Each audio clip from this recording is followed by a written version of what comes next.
The offensive line makeover continues as the Houston Texans move on from an underperforming former first-round pick. They add a former big-time offensive lineman. They get a safety to start. Man, so much going on in day two of free agency. Welcome into the channel. I'm Cody Stoots. Let's talk some Texans. Let's talk about free agency. Let's go inside the trade of Kenyon Green. What exactly did the Texans get back? Some of the additions that they've made today. The re-additions that they've made of a couple of players. We'll keep you up to the date on all of the breaking news as it happens as well. Thank you for being in here. Let's go over exactly what all's happened for the Texans today. We'll go individually through these moves as well. In about 10 minutes, we'll go inside the mind of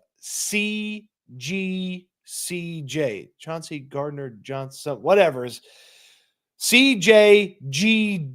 Okay, CJ Gardner Johnson. We're going to talk with Brooks Kabina about him, but let's talk about the Texans additions today. Today alone, they added safety CJ Gardner Johnson via trade. That was in the Kenyon Green trade. He's from the Philadelphia Eagles, was a mainstay on the back end of their defense. Why did the Eagles get rid of him? What to make of him? We'll talk about that with Brooks Kabina in about 9 minutes or so. Laken Tomlinson, who at one time was a much ballyhooed and desired free agent guard. It didn't go well for the Jets. It went okay for the Seattle Seahawks, and now he's in the guard fold as the Texans' offensive line makeup continues. They've brought back defensive tackle Mario Edwards as well. He's getting a 2-year deal worth nearly $10 million. I saw Mike Garafolo with the first on that one. He was also the first on Laken Tomlinson as well. So Mario Edwards back in the defensive tackle fold. You add him to Sheldon Rankins. They still need a run stuffer. Maybe they find that guy in the NFL draft next month. And they've brought back safety MJ Stewart. He gets the backup role that I'm assuming was vacated by Eric Murray. MJ Stewart, first reported by DJ Bieneme from ESPN, who covers the Houston Texans. So a lot to get to. We'll go through these moves individually, but I was sitting there on the treadmill trying to get me some sweat on and trying to lose a few lbs when the Houston Texans traded disappointing offensive lineman Kenyon Green. They traded Green to the Philadelphia Eagles for a safety and a 6th-round pick next season. They attached a 5th-round pick next season to Green. So CJ Gardner Johnson is headed to Houston. He'll be in the safety spot next to Kalen Bullock for the Texans. Kenyon Green is headed to Philadelphia and a little pick swapsies, a late-round pick next year. Let's start with the Kenyon Green aspect of this, then we'll get to the CJ Gardner Johnson aspect of this as well.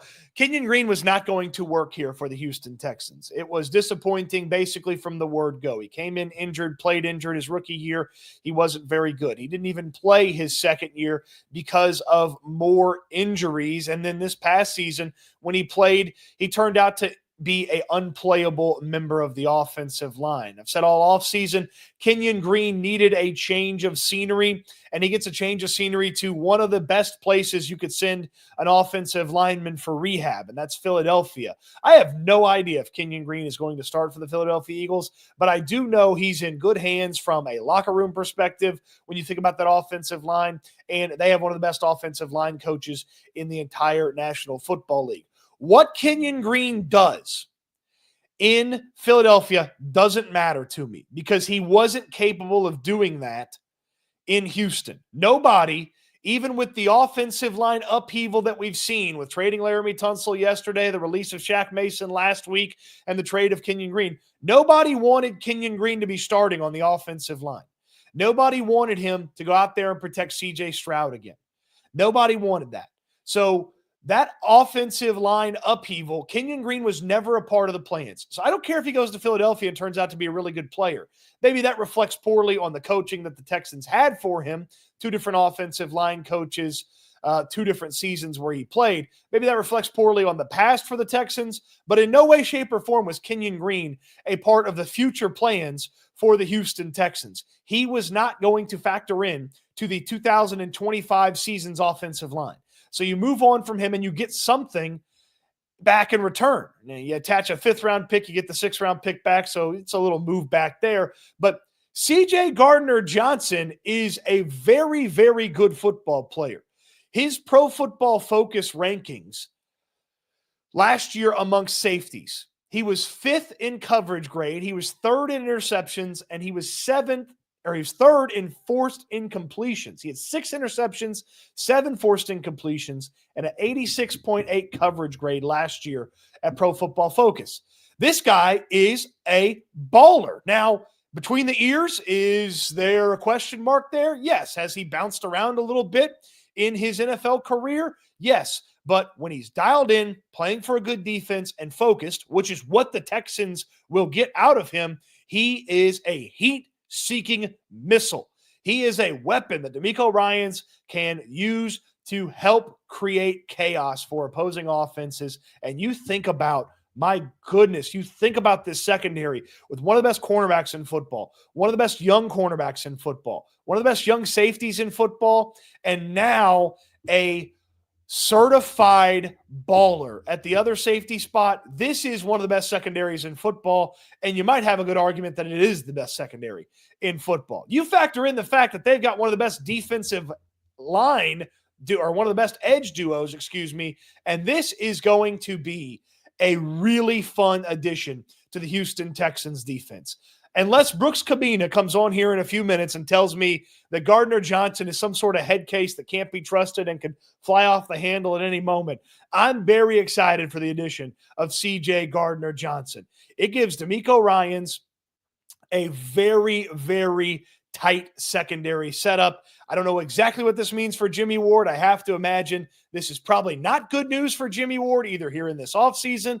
They want to do him a solid and move on from him, give him a chance to go latch on when people have cap space, or Jimmy Ward shows up here in training camp and then ultimately gets cut. But CJ Gardner-Johnson, he ain't sitting on the bench for Jimmy Ward. Why exactly did the world champion Philadelphia Eagles get rid of CJ Gardner-Johnson? Well, hopefully the man with that answer is joining us right now. You know him from his work at the Houston Chronicle. He covers the Philadelphia Eagles for The Athletic right now. Brooks Cabina joins us. What's up, big dog? Look at you. Look at the weather in Philadelphia. Yeah, man. Hopefully. What do you mean hopefully has the answers? I kind of hope that I have the answers too. So so you got congratulations on covering Kenyon Green again. I'm sure you're thrilled. Yeah. Well, part of that is, you're looking at one of the best position coaches on the offensive line in the NFL, Jeff Stoutland, widely called Stoutland U. So here's another enrollee, and we'll see if he ends up being a graduate or a dropout or somewhere in between. So right, definitely an interesting part of that. So to me, the most interesting part is CJ Gardner-Johnson, and you can really explain how much of a piece of the defense for the Eagles he was. What would have conspired that would have had the Eagles basically give up and send him away for a super underperforming offensive lineman and a late round pick in next year's draft? Do you have any sense of why they maybe would have gotten rid of this guy? Yeah, this is a situation. Talking to Howie Roseman at the NFL Combine, one of the things that he said that pretty much set the tone for the offseason was that, basically they're looking at their entire roster like a layer cake. And basically the bottom, you get your foundation, things that you're building on top of that. Basically, he's talking about the salary cap. And if you look at what they did last year, they brought in a lot of guys and splurged on Saquon Barkley and others. And CJ Gardner-Johnson was actually part of that overhaul, and some of the guys they brought in. And then after this year, they took a look at it and looked into the future with some of the rookies they've hit on, Jalen Carter being one of them. He's going to be up for a massive deal in a couple of years. So this is a team that looks into the future when they're making their present decisions. CJ Gardner-Johnson was 2 more years on his contract, and someone that once another year goes by was somebody that they'd have to think, okay, is this a guy that we're extending? Is this a guy we're going to restructure? Because there were a lot of guarantees in his contract that were going to come up in dead money years, voidable years, that they'd have to eventually face. So this move gives them some freedom to make those future decisions in their monetary space. Now, a lot of people that are commenting on this right now are giving Howie Roseman the benefit of the doubt, which just won the Super Bowl. I think he deserves a little bit of that. Sure. But that doesn't mean he's infallible. He is capable of making a bad trade.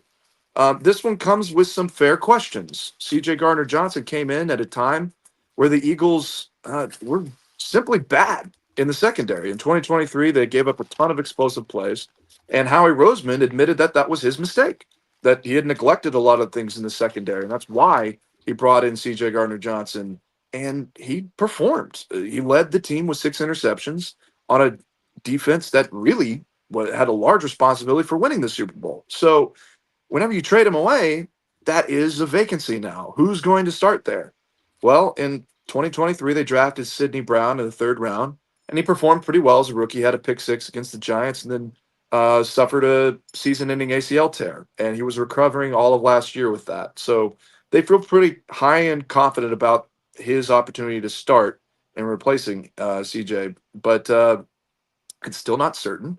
And the other spot, Reed Blankenship, is going into his final year of his contract, so they're going to have to decide whether they're going to re-sign him. So the monetary savings that they make here, I mean, it goes into the overall pot. So there are things that they're going to have to pay for eventually, whether that's Reed Blankenship, whether that's Jalen Carter, whether that's Kenyon Green now, who's entering the final year of his deal. So he's getting the benefit of the doubt because he's made a lot of good moves and obviously just won a Super Bowl, but you're losing some key production from a guy that was helping a position group that was really struggling before he got there. And are you going to get the same level of success? It's not all that guaranteed. So there are a lot of fair questions here, but the Texans are getting a safety in CJ Gardner-Johnson, who's, he's very productive. We've seen him do that with the Eagles. I mean, the defense for the Texans was playing really well, especially in the playoffs against Patrick Mahomes. Is a guy that was part of the reason why Pat Mahomes played really poorly in the Super Bowl. So I think it's a great addition for the Texans in terms of what they're trying to do defensively.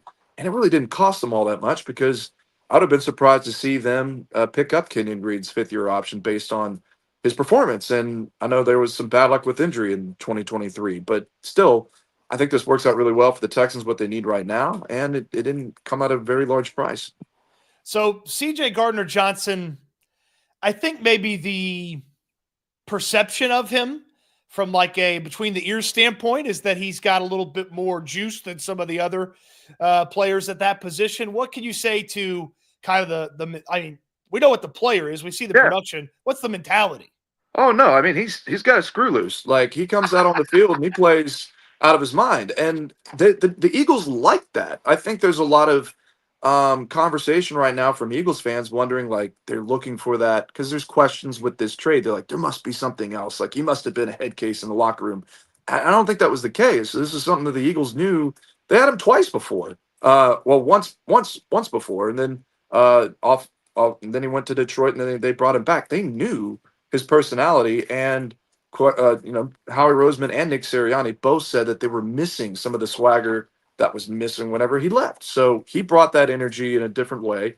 And to anybody watching that from the Eagles standpoint, I mean, Sidney Brown was penalized for tackling somebody near the tunnel. I mean, he's got a screw loose too. So it's not like they're okay. This guy's a lot more contained. But both of those guys are fine locker room guys. I think you accept a little bit of craziness whenever you think about a secondary. And I mean, CJ Gardner-Johnson is calm for a lot of.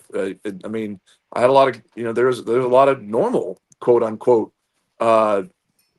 exchanges whenever you have a professional interview with him. I mean, I think it's a persona that he adopts and welcomes. I remember the first time whenever I interviewed him in training camp, he kind of said, "All right, the media, you guys are going to criticize me.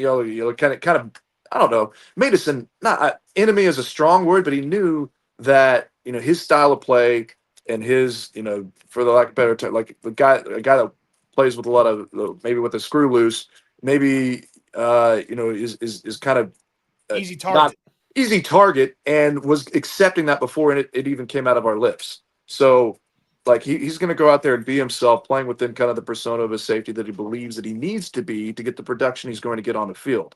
Now, sometimes that might be annoying to most other teams. That's annoying. I mean, The Athletic, we did a player poll across the NFL, And one of the questions was, who's the most annoying player in the NFL? And C.J. Gardner-Johnson won by a landslide. So, Oh, but he's your annoying guy, right? Like that's right. kind of the deal. So a lot of the players that played with him really kind of fed off of his energy. So in the right context, that's a good player to have. So I wouldn't see that as concerning given the way the Texans play defense. They like to bring a lot of energy to it, and what D'Amico Ryans has done on that defense, he kind of likes that. So he makes a lot of sense in a lot of the ways that I remember them transferring into whenever D'Amico first got there. Brooks, man, you've laid it out perfectly for us. I know you're on a little vacation, so I don't want to take up too much of your time, but Well, I appreciate you. mean, I wouldn't call it vacation. This is working. Well, is the weather better than Philadelphia? I mean, it's all right. Okay. It's all right. Feels like So- vacation. How is Philadelphia? Have you run the Rocky Steps a bunch and cheesesteaks and all that? Whenever I first got there, I told myself I wasn't gonna go to the Rocky Steps, and then the very first morning I woke up and said, "How far is the Rocky Steps? I'm gonna go run that way." Everything, all the things people say about Philly, the Rocky Steps, the cheesesteaks, all that stuff's great. But one of the things I really like about it is, it's kind of cliche to say, but it is a blue collar city. A lot of people, really, and the reason for that, they really care about the Eagles because people's Monday through Fridays, those are tough jobs.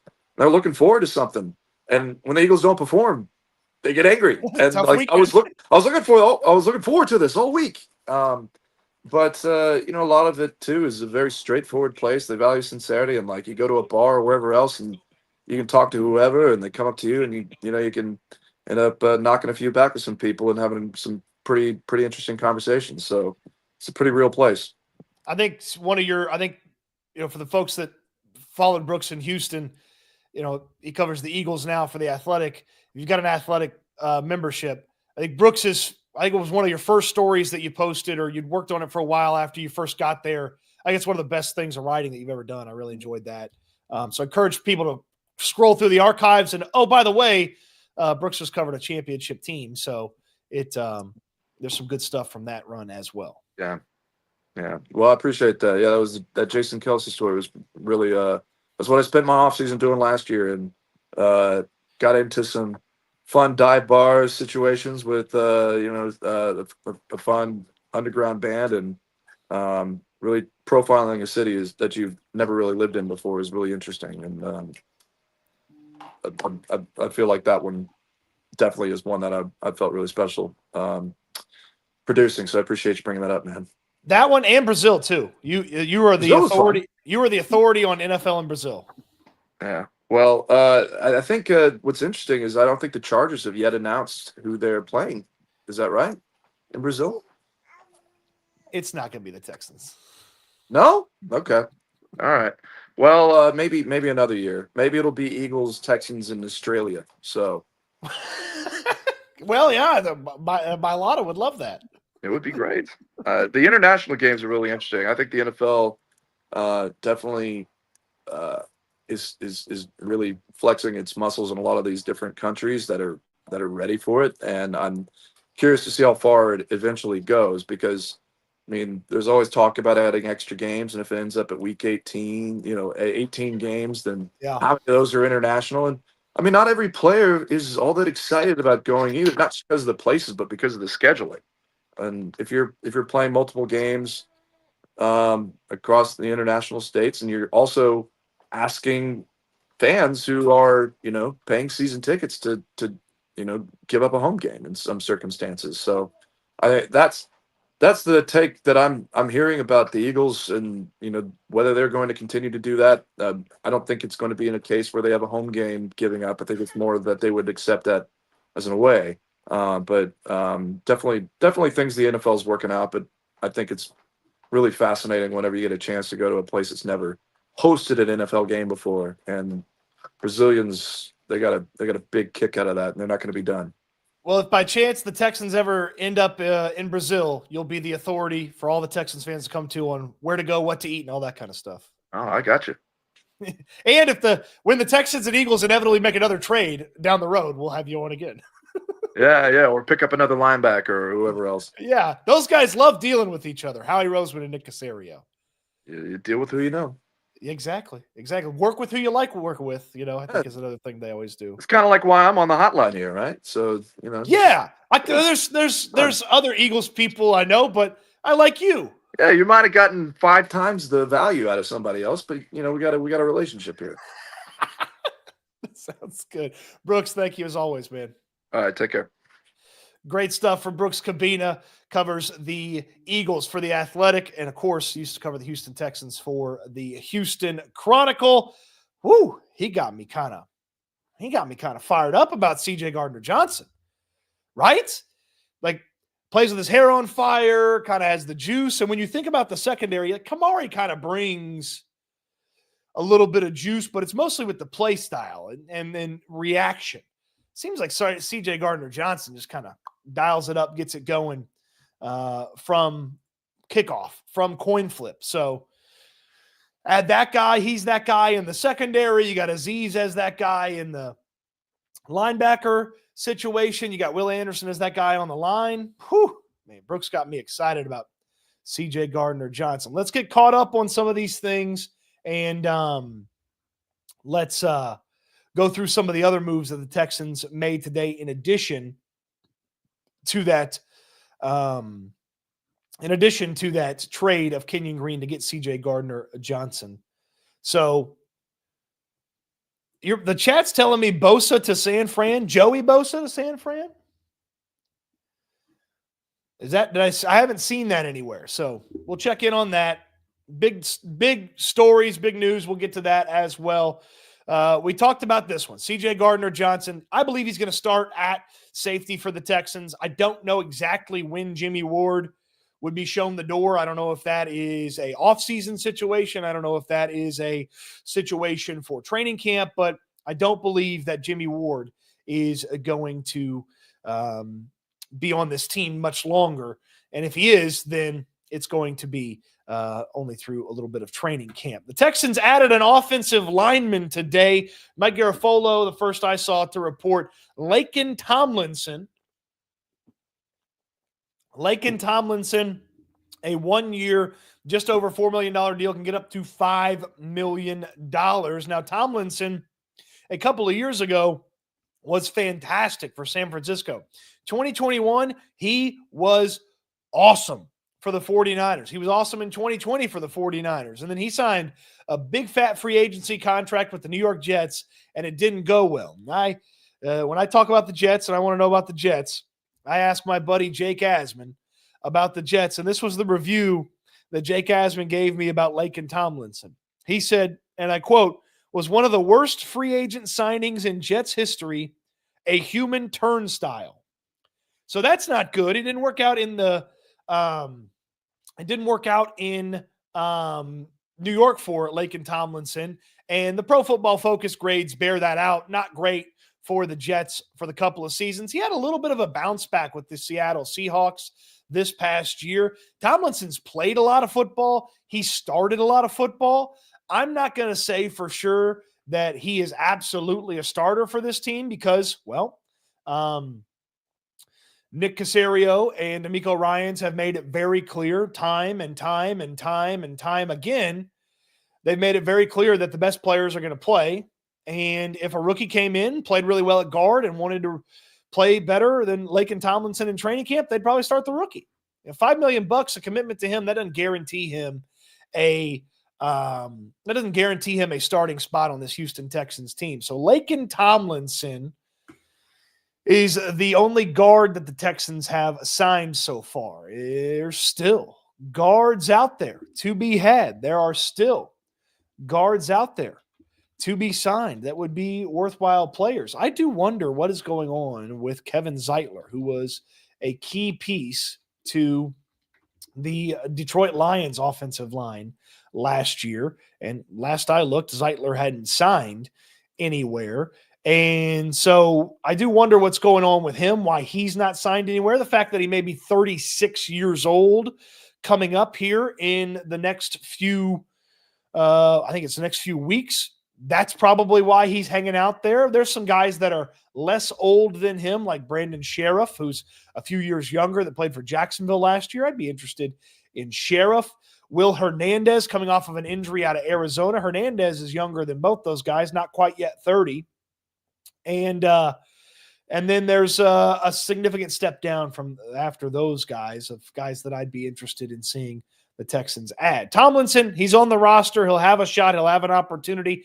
And again, from a guy that you could put out there and have him play, Tomlinson's played a lot of snaps. He hasn't played less than 1,000 snaps since 2016 when he was in Detroit. He was a constant for the 49ers, and it hasn't worked out as he's moved teams around, but perhaps it works out for the Houston Texans.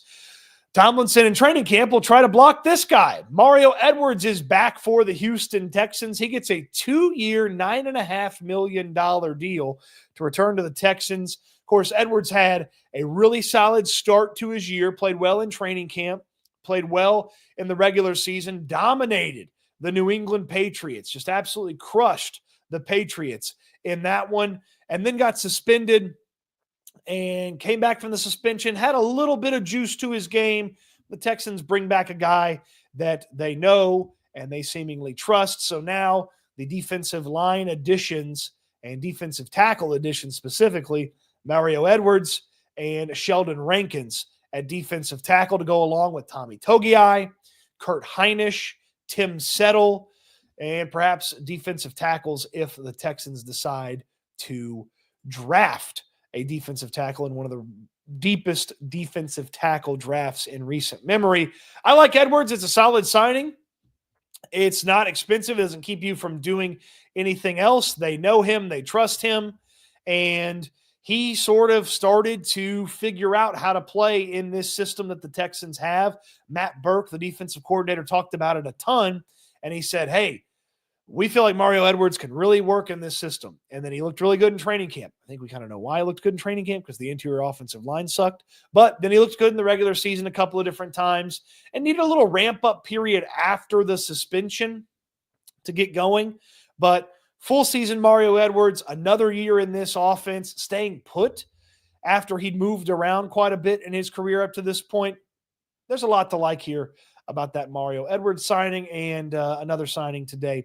MJ Stewart gets the backup safety job that Eric Murray vacated by leaving for a giant contract by Eric Murray standards for with the Jacksonville Jaguars.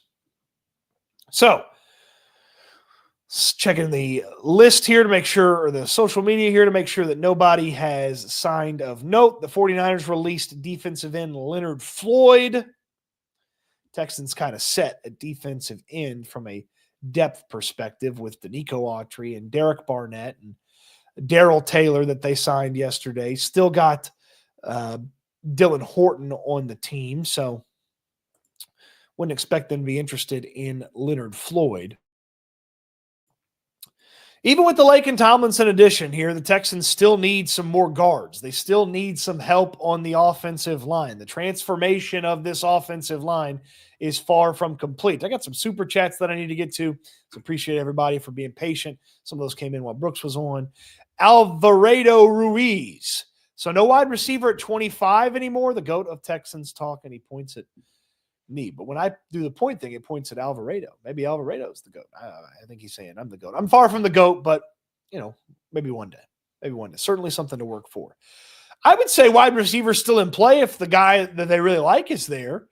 I mean, you don't have to draft an offensive lineman at 25. You don't have to make that investment, especially if you feel like, hey, this wide receiver is actually way better than this offensive lineman would be at 25. You can draft an offensive lineman in later rounds. You can continue to sign players that are free agents that'll hang around during and post-draft.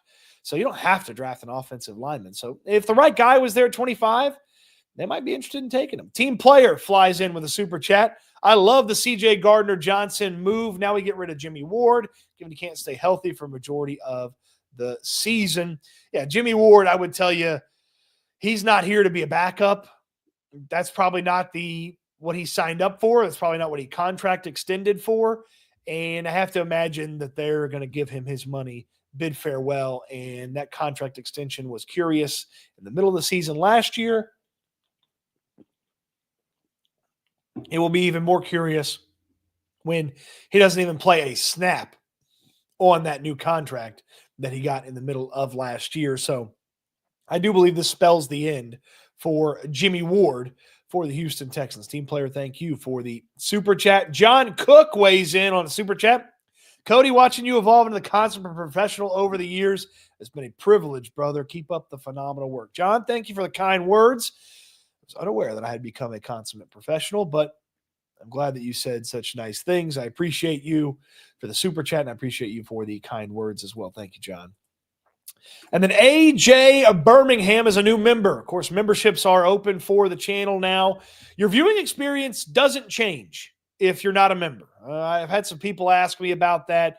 Hey, what if I'm not a member? What am I missing out on? All you're missing out on is extras.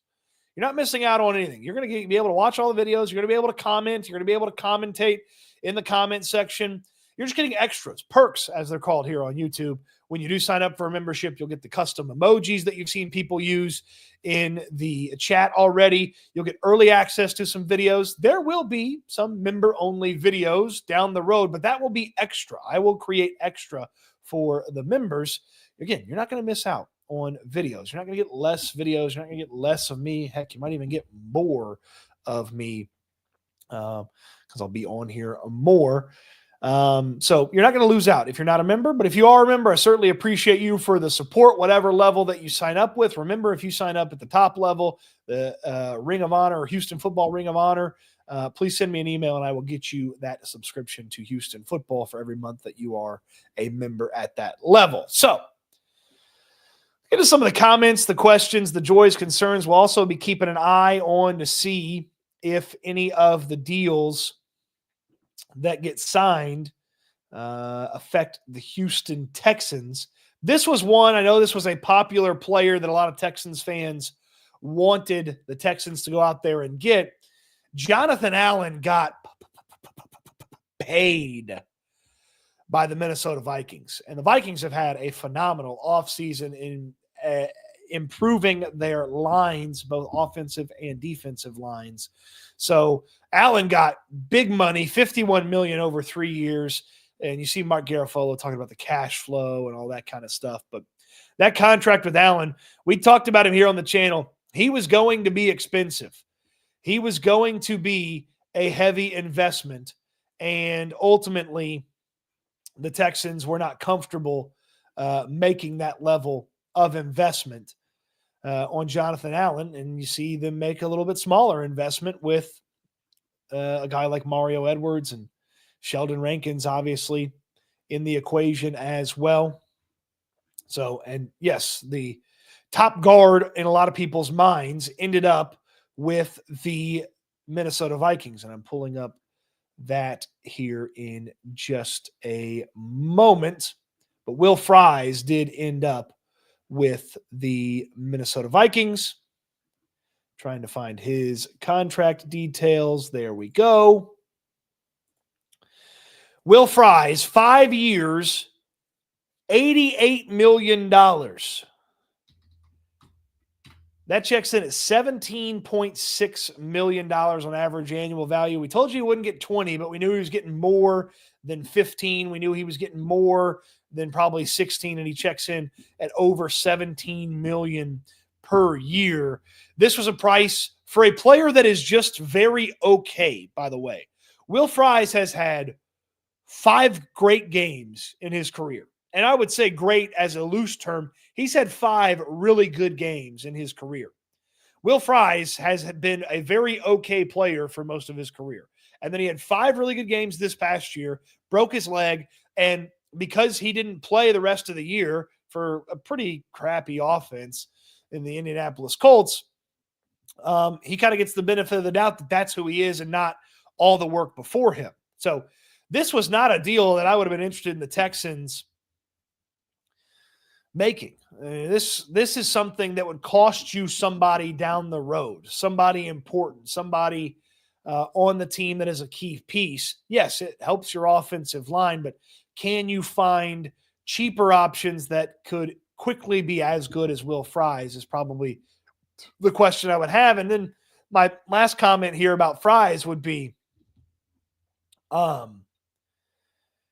is he now loaded Fries? Yeah. Well, Will Fries is rich, got a lot of money.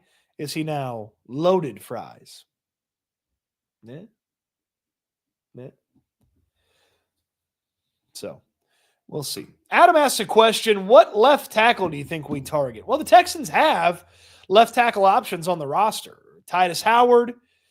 They could have Blake Fisher play left tackle. Fisher played left tackle at Notre Dame before an injury. When he came back, Joe Alt was there, so he played right tackle.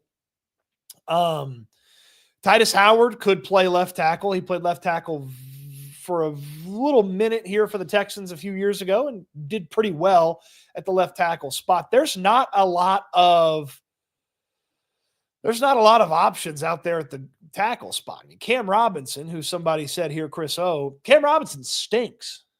Cam Robinson's not good. Putting Cam Robinson on this team instead of starting Blake Fisher or Titus Howard at tackle would be a backwards move. It would not be beneficial for the Houston Texans. So I don't know exactly who's going to play left tackle, who's going to play right tackle. I'd play Titus at left tackle, and I'd keep Blake Fisher at right tackle. If they want to swap them, I certainly understand that as well. But that'd be your tackle combo. Austin Deculus is the depth tackle right now. Could they use a better depth tackle? Certainly, they could use a better depth tackle than Austin Deculus.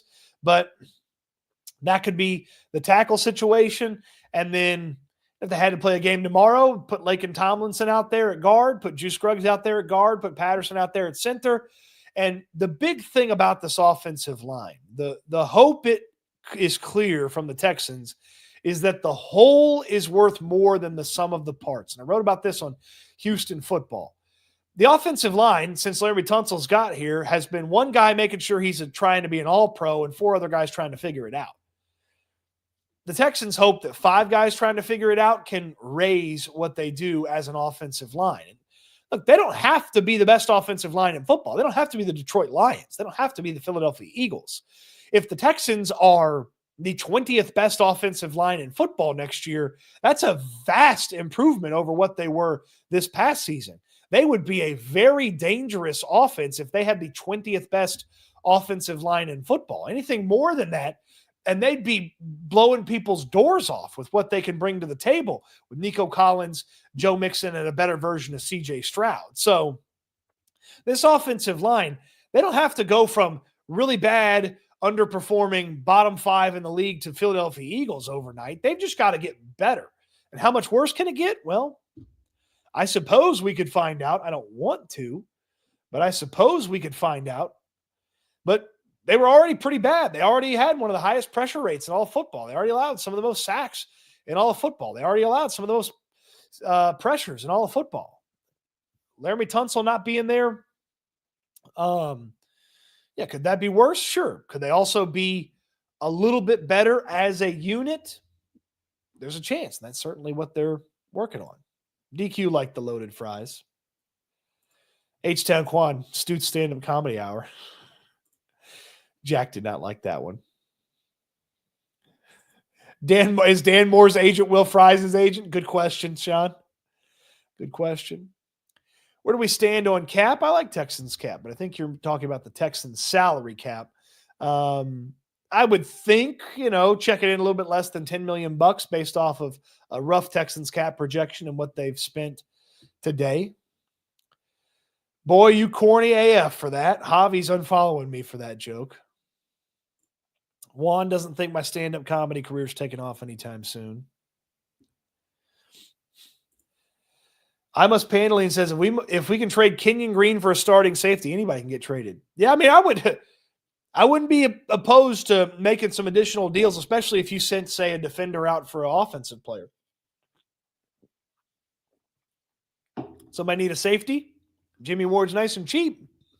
Get a reclamation guard project, maybe? AJ Birmingham with the super chat. AJ, appreciate you. Repping H-Town from Connecticut. I knew Tunsil's time in Houston was short when my wife shouted, "Effing Tunsil," after one of his many false starts. This came after she just became a fan this year. AJ, all the way in Connecticut. What part of Connecticut? Stamford? Is that you're near Stamford? WWE headquarters in Stamford. I really want to go visit Stamford one time just to see WWE headquarters. I think they do tours. Maybe they don't. I don't know. But if I'm up there and you're in Stamford, hey, we'll powwow and talk Texans over some pizza. Here, Connecticut's got some good pizza these days. So, yeah, Tunsil, look, they didn't love the penalties. They didn't love his leadership or lack thereof of the offensive line. He's obviously very good at what he does. I talked to a guy that covers the Commanders today, and I was like, look, he's very good at what he does. And you might even get bought in Laremy Tunsil, ready to be kind of a part of the team. But Laremy Tunsil cares about Laremy Tunsil doing well. Laremy Tunsil cares about him being an all-pro, and the other four guys, okay, whatever happens. So, AJ, appreciate the super chat. Appreciate you being a member as well. It is greatly appreciated. John Cook's got a super chat. I'd be happy with finessing some of the picks to trade up for LSU tackle Will Campbell, Ohio State tackle Josh Simmons, Missouri tackle Armand Membu, or Texas tackle Kelvin Banks Jr. Now, all these guys are very intriguing players. Will Campbell feels like the type of guy that the Texans would maybe be willing to buck the trend of having the shorter arms and not have to worry too much about that. But Will Campbell is widely considered to be the top offensive lineman in this draft. So getting up there for him, that might be tough. Same with Armand Membu from Missouri. Membu had an incredible combine. It kind of got people kind of open their eyes on him. They go back, they watch it. Pretty good in the SEC at Missouri, and just a freak athlete. Both these guys can play guard too, by the way, though you wouldn't trade up and play one of those guys at guard. Kelvin Banks Jr., Texas starter at left tackle, played hurt this past year, but was still very good. He's a young player. There's still some growth probably in development to his body. He's huge. God, freaking shoulders carry the load of a program up there or over there in Austin on his back. I mean, Kelvin Banks Jr., I like him a lot. Could have played guard if Tunsil was still here. But could certainly be your day one left tackle. You got to go and get him, though. You got to go and get him. And he's probably going to fall a little bit behind these other guys, but not too far. Josh Simmons from Ohio State. I am not comfortable with Josh Simmons. I am not comfortable with Josh Simmons because he's coming off of a patellar tendon tear. Now, the patellar tendon is very different from an ACL, which people thought Josh Simmons had. People thought Josh Simmons tore up his ACL. He had a patellar tendon tear. And typically guys are far less athletic and far less productive, even when they recover from that injury. So I'm not in on Josh Simmons, certainly not in a first-round scenario. If the knee checks out, even then I'm still not super in on it because guys typically don't bounce back well from that injury. So I'm not in on Simmons. I'd be interested in an Armand Membu trade up, but I like Kelvin Banks in like a small move up. And I'd just plop Kelvin Banks right there at left tackle and call it a day. But again, I don't feel like they have to do tackle stuff. AJ's in Stanford. All right, well, if I make it up to Stanford, AJ, I'm going to call you. We'll go eat some pizza and go hang out at WWE headquarters. Maybe we'll see Triple H. Time to play the game.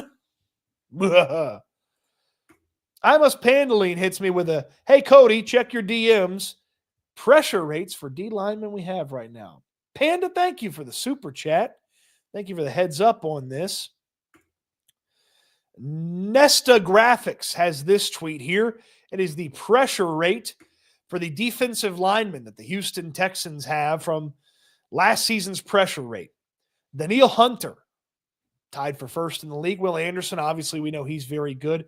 Darrell Taylor. It's spelled like Darrell. I believe it's Darrell, based on the pronunciation I saw on Pro Football Reference. Darrell Taylor, who was a free agent addition yesterday, played for the Bears this past season. 12% pressure rate. That's 24th in the league. Derek Barnett, 31st in the league. Tim Settle out of the defensive tackle spot, 54th. I mean, look at this. You've got 1, 2, 3, 4, 5, 6, 7, 8 guys in the top 72 in pressure rate. And Danielle Hunter told me he's going to be better this upcoming year because he knows more about the defense. And we know Will Anderson's going to get any better. And Darrell Taylor, with better coaching, maybe you unlock something with him. And we know what Barnett can bring to the table. And Tim Settle, his second year in the defense. Sheldon Rankin's back. We know what he brings. Mario Edwards, his second year in the defense. Gets a little exciting with the defense. I'll say this. Everybody's worried about the offensive line. I'm a little worried about it myself. A little worried about who's going to be playing guard and whatnot. I'll say this. You can't lose a shutout. You can't lose a shutout. If the other team doesn't score any points, you can't lose. So, Panda, thank you for bringing that to my attention. Thank you for Nesta Graphics putting that together. Let's make sure I get him the folks can follow him. He's always got some good graphics on there. Some good info. Good graphics, good info. I might turn this into a graph. And then I'll be Cody Graphics. Nope. All right, the jokes ain't hitting today. Thank you, Panda. Teeman weighs in. Not sure I trust Nick's judgment on offensive line, but I trust Nick Caserio. Love getting CJ Gardner-Johnson. Him and Bullock have attitude. Yeah, they're both ball hawks. Go out there, get some interceptions, take care of business. I've heard this a couple times and seen people write this, and heck, myself and Landry Locker from the locker room, and we'll be on SNL today at 4. We've talked about this before. Your trust in Nick Caserio with offensive linemen, it should be heavily skeptical. You should be heavily skeptical of Nick Caserio and drafting offensive linemen. He's had a bad track record of drafting offensive linemen. Kenyon Green was a bad pick. Juice Scruggs was a bad pick.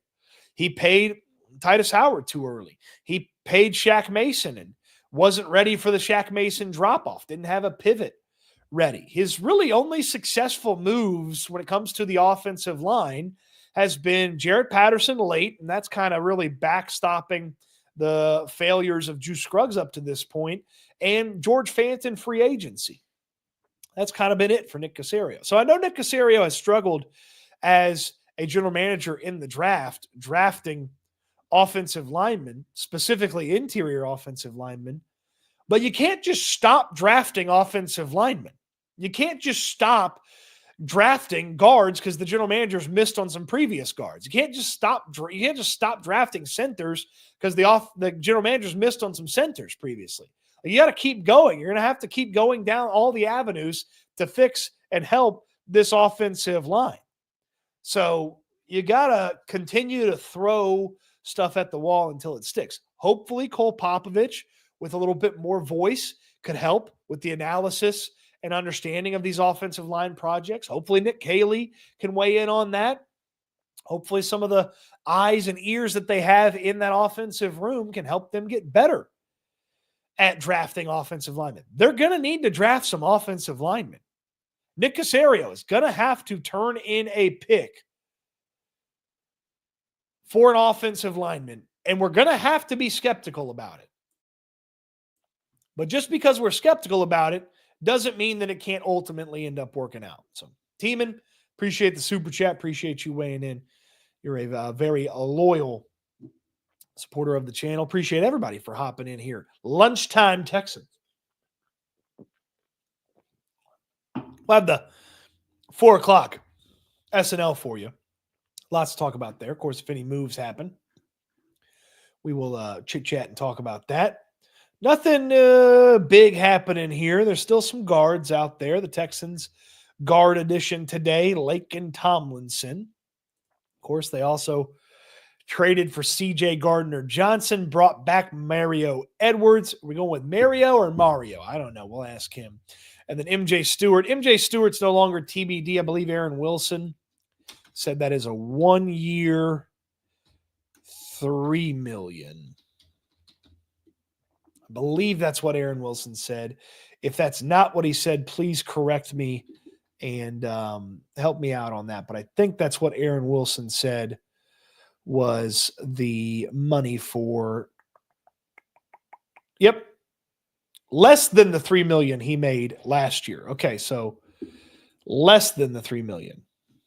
1 year, less than $3 million. We'll put that on the additions thing. Okay, get some comments here. Cody, we need a Senior Bowl offensive lineman breakdown now.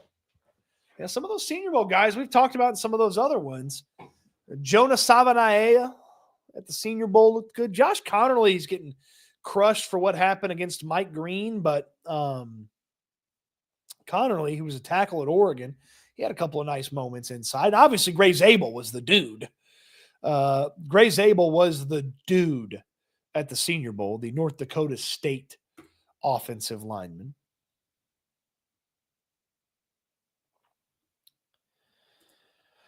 Oh, I saw this. This was interesting. Cavante Turpin, $6 million a year for a kick returner. The Cowboys, yeah, I could see where Danico Autry maybe is a little bit on the outs here. Or if another team needed a pass rusher at a lowered rate, maybe Danico Autry's on the way out there. So we'll see exactly what happens with him. Can we get another mock draft with trades, Cody? Friday. Maybe Thursday night late, but Friday. We'll do a Friday, maybe Friday afternoon before SNL. We'll do a mock draft. We'll do some trades. And that'll give the mock draft machines time to update the picks and things like that. A couple more days for the Texans to add guys here or there. But yeah, we'll do some trade-centric mock drafts here in the next couple of days. Maybe we'll do it Saturday. Well, this week, you will get a mock draft this week. Horns, KT3 loves him some Kelvin Banks Jr. Kelvin Banks is freaking awesome. I have no idea why he's not a higher priority for NFL teams. I don't know what they're missing here with him. Caleb Tucker's weighing in from Germany. Hello. I wish I knew German. I'd say hello in German, but I don't know German. It's not Danke. That doesn't feel like that's hello in German. Thank you for weighing in and watching from Germany, Caleb. How did you become a Texans fan in Germany? Also, would you be super excited to see the Texans play in Germany? I think the international game is going to hit the Texans sooner rather than later. Pedro's okay with getting rid of Danico Autry. I mean, okay. Edwards can play a little end too. I mean, they've played him at defensive tackle last year, but Edwards can play a little end if you had to. And then Darrell Taylor, he kind of feels to me like Autry insurance. If Autry doesn't work, if Autry isn't exactly what the Texans thought he was going to be, he feels like Autry insurance. Let's see. 2 first, 1 second, and 4th for O-line, and none working out. LOL and Mason as well. Yeah, I mean, look, they invested heavily in the offensive line. It did not work. The dream offensive line that Nick Caserio had leaving the 2023 NFL draft has been torn down. The dream was Laremy Tunsil left tackle, Kenyon Green left guard, Juice Scruggs at center, Shaq Mason at right guard, and Titus Howard at right tackle. And they've torn that down. Mason's not here anymore. Green's not here anymore. Tunsil's not here anymore. And they have not recouped the assets that they spent on those guys. So it's been rough. We need a new O-line scout. Mike's book reviews. Maybe we need to hire an O-line consultant. By the way, Mike, Golden Sun just got here today, so I'm very excited to start that. I'm going to dive right in. I thought it was 3 books. I didn't realize it was 7. So the Red Rising series, highly recommend. Laken Tomlinson, not a bad move. Yeah, not a bad move, not a great move. Laken Tomlinson's played 3 seasons of bad to okay football after playing 4 seasons of really good football for the 49ers. If he ends up as a consistent starter for this team and you can put him out there, I mean, he plays basically 1,000 snaps every year, then that's probably good. He's got to give you a little something when he gets out there, but it's an option. You've got to find options for this offensive line. Yeah, Dalton Schultz doesn't have any trade value. You're attaching picks to Dalton Schultz if you're trading him. Brandon Hallman wants Irsery and Jonah. Irsery is the Minnesota tackle who could also play guard. Jonah is Jonah Savanaia from Arizona, who could also play guard, but primarily will be, or could also play tackle, but primarily be a guard. Check on Landry, make sure he ate his Burger Bowl. We will get a Burger Bowl update on SNL today. Pedro says Kaylee and Popovich will help Nick at picking interior offensive line. Things have already changed drastically. And he hits it with the Nick Caserio emoji.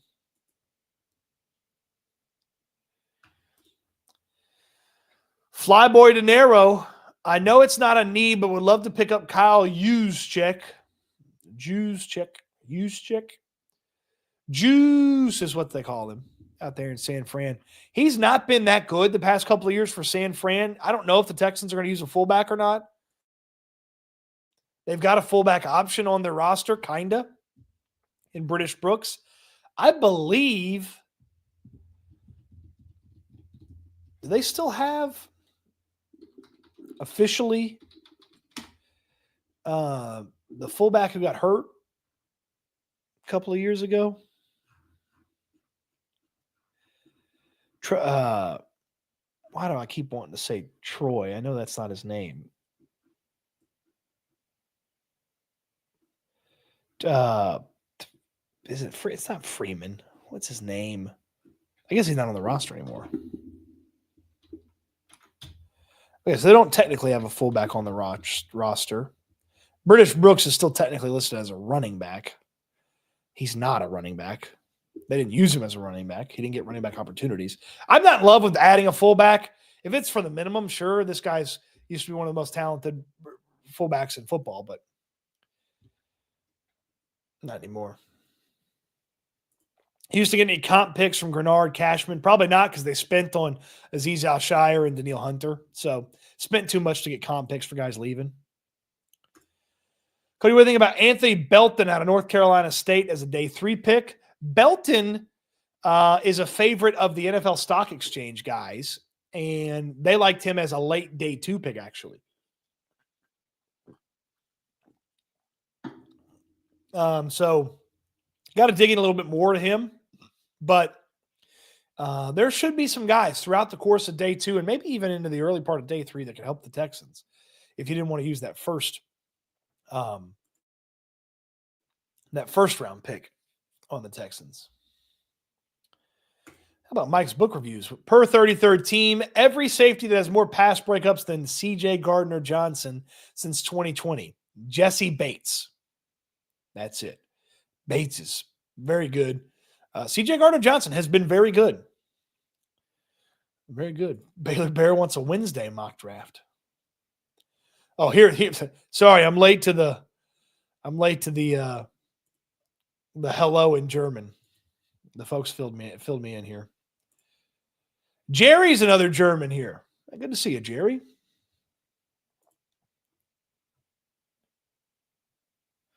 Good to see you. Have you used NFL Draft Buzz? Wondering what you think of their rankings and grading, if so. I think I used Draft Buzz for the weird Raiders mock draft the other day. No, that is not who I use. I don't like it. No. Okay, I don't like NFL Draft Buzz. No. Not a fan. Not a fan of their draft simulator. I'm a Pro Football Focus guy, pretty loyal to them from a draft simulator perspective. And then there's a couple of other ones. Pro Football Network's pretty good. All right, yeah, I was late to the German. When I ask a question like that, I need to fly down to the bottom to catch it. Nick Westbrook-Akine, I'd be interested in that. If Nick can move the Dalton Schultz contract, that's a win this offseason. Well, let's save a few bucks. You probably have to attach something to Dalton Schultz to get him out of here. So do you want to lose an asset? You don't have that many in the draft. You still only have 6 draft picks. I know you moved up a little bit. Still only have 6 draft picks. Oh, I'm excited for that. You think Fadakasi finds his way back to the roster after Rankins and Edwards re-signed? Well, Fadakasi's the run stopper. He's the guy that's got a very specific role. He's also dealing with a shoulder injury, according to according to Aaron Wilson. So I think once Fadakasi's healthy, maybe he has an opportunity there, but I wouldn't expect him anytime soon. Cody, have you ever heard of Willie Lampkin? Yes, I have heard of Willie Lampkin. If you haven't heard of Willie Lampkin, let me tell you about Willie Lampkin. Willie Lampkin is a 5'11 center from North Carolina. Now, Lampkin did not get invited to the combine, in large part because he's a 5'11 center / guard from North Carolina. But Willie Lampkin held his own at the Senior Bowl and had a really nice career at North Carolina for the Tar Heels. So he's way outside the range of normal offensive linemen, but somebody give him a chance. The fact that he didn't get to the combine, though, kind of indicates he's not going to get drafted. So if you like Willie Lampkin, you can just sign him as an undrafted free agent, probably.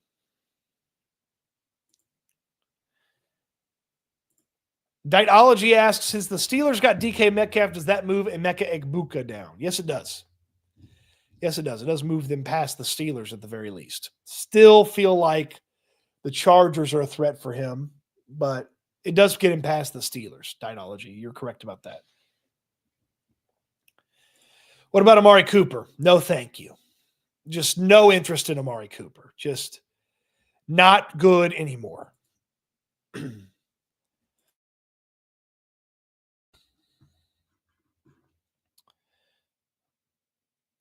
Bring back Desmond King and the secondary is complete. I'm good on that. I'm sure Desmond King's good. Troy Hairston. There we go. I kept wanting to say Harrison. Not on the roster anymore, I don't think.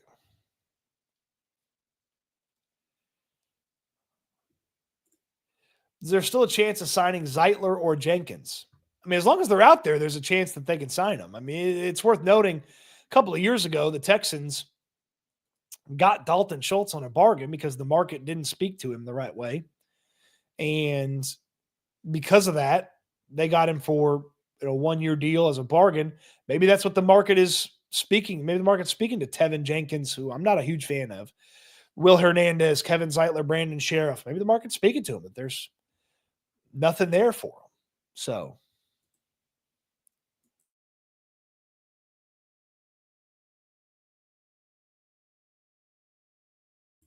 excuse me. Jake Asman with a super chat. Hey, how about this?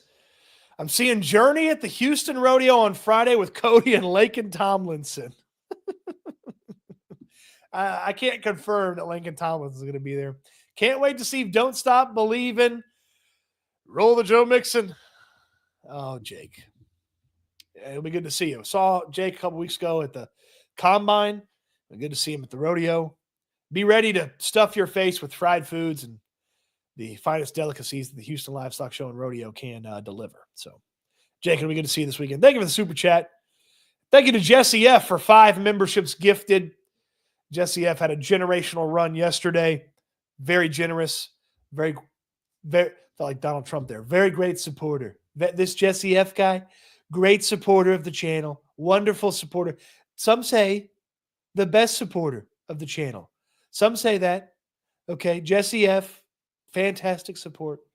So, thank you, Jesse F., for the super chats.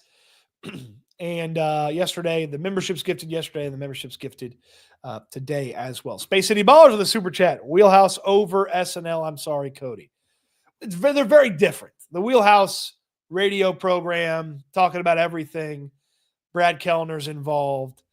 SNL, we're talking Texans. We're talking football. Myself, Landry Locker, YouTube show. Very different. Very different. I love them both in their own unique ways.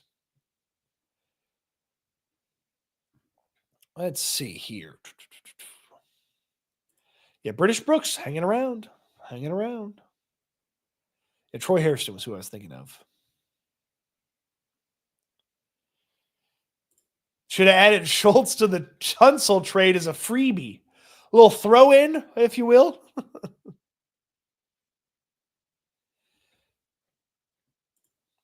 Mike Roberts said, I was asking because it's another free simulator, not paying to do a fake 7-round draft. Now, I understand that.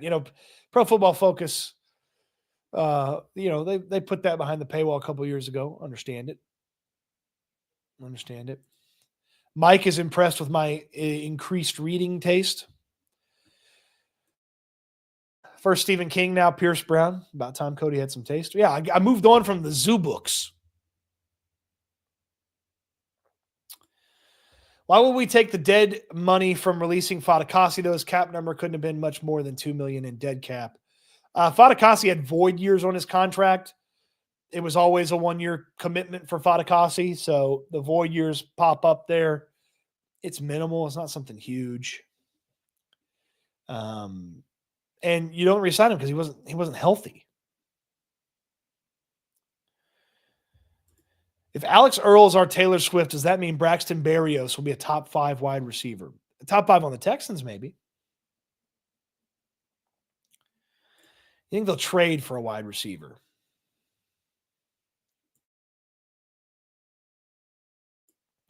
Probably not. Engineer, Cody, need your opinion on the following: Luther Burden, Matthew Golden, Jaden Higgins. Burden probably doesn't fit. A lot of slot talent to him. Probably doesn't fit as much with Christian Kirk here. Golden obviously can win outside, super fast, plays fast, not as fast as his 40 time, but plays fast. Jaden Higgins, inside-outside guy, kind of replicates a little bit of what Nico Collins does, but can win from the slot, can win outside, wants to be a red zone target. I like Jaden Higgins. Of these three, I like Jaden Higgins the most because he doesn't cost a first-round pick. The other two guys do. Paul helping me out with the Guten Tag. Yeah, people don't say good day much. A lot of hellos. People don't drop any good days as much as they used to. Glenn is a new member. Thank you, Glenn. Appreciate you for joining the channel. Got to bring back good day.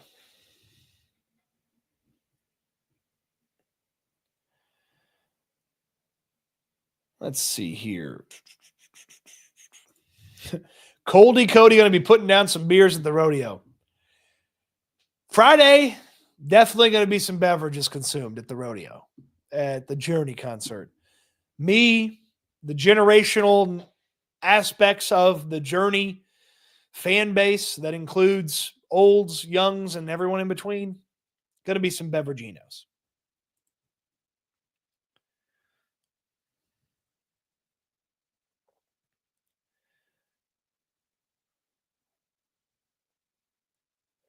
By the way, gifted memberships are randomly assigned. I don't have anything to do with it.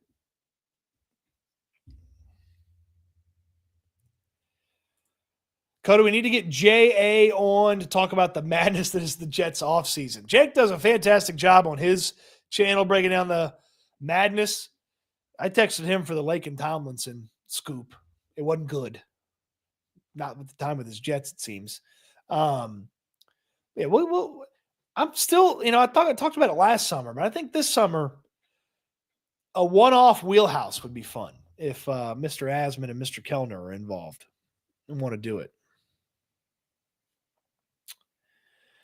Paul Young asks, what are your thoughts on Georgia center Garrett Wilson? Think he'd be a reach in round 2. Hello from the UK. Hey, Paul's checking in from the United Kingdom.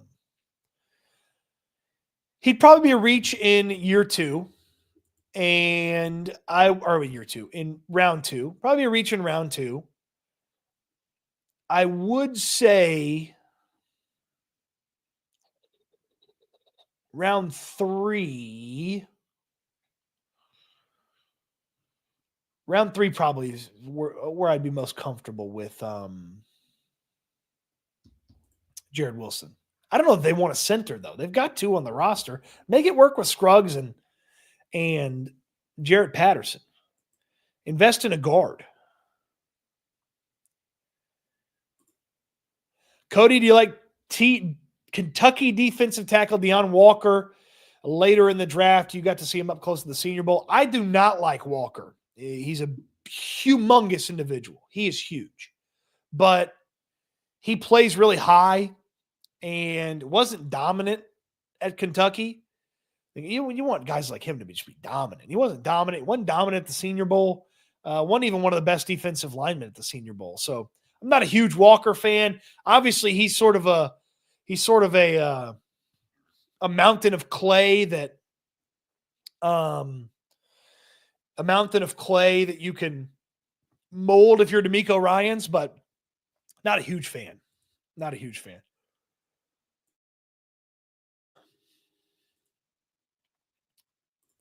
HDAV Traveler. Don't stop believing, Cody. I won't stop believing, so we don't have to go our separate ways. But if I do stop believing, just know that I can have it any way you want it.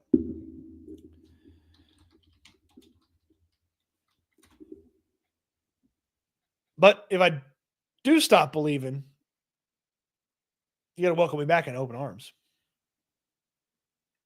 Faithfully, might I add. I love Journey.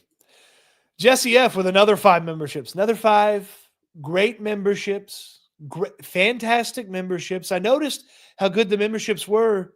And then Jesse F. made more members. Incredible memberships. Jesse F., thank you for the gifted memberships. Generosity is greatly appreciated.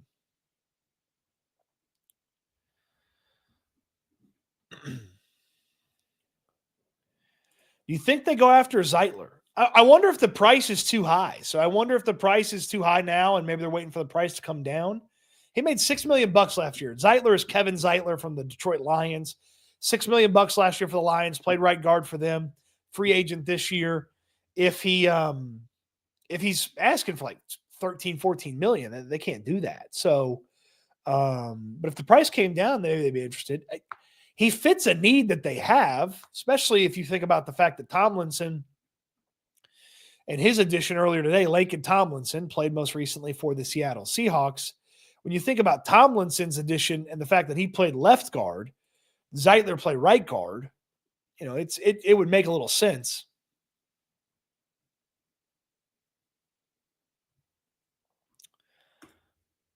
Dietology says Tet McMillan or another big free agent wide receiver for the outside. Pipe dream. Boy, let me tell you, Tet McMillan from Arizona, the Texans got him. If CJ Stroud could stay alive, they're going to be awesome. Tet McMillan's the man. I love Tet McMillan. I'm going to try to get him in every dynasty fantasy. I might even draft him as a rookie, depending on in redraft fantasy, depending on where he goes. Tyrann Mathieu staying with the Saints. Reworked deal. L. Young. Will Fries? Will Fries is loaded. Loaded Will Fries now. $88 million from the Vikings. What do we have to trade to get up to number 5 and grab Travis Hunter? I'm not interested in this idea at all, moving to Hawaii. Two-way star in a position we need, in a position we need depth in. I have no interest in this. How much is beer at the rodeo? Not cheap. Not cheap. I feel like the wine garden's pretty good value. If you like wine, you can go out there and eat some wine. Eat some wine, drink some wine. I'm hungry. I've been talking about fries all day. But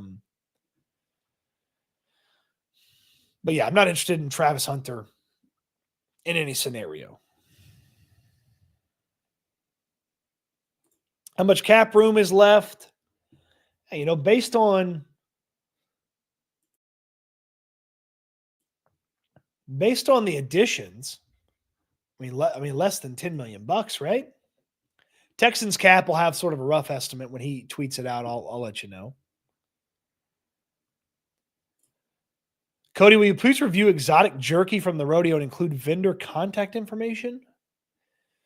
I didn't know there was exotic jerky. Is it like a new food stand like out in the carnival, or is it in the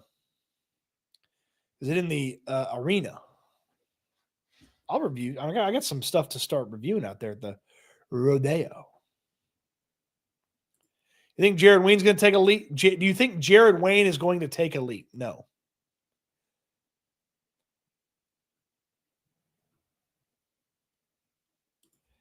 Tyler Warren would be incredible.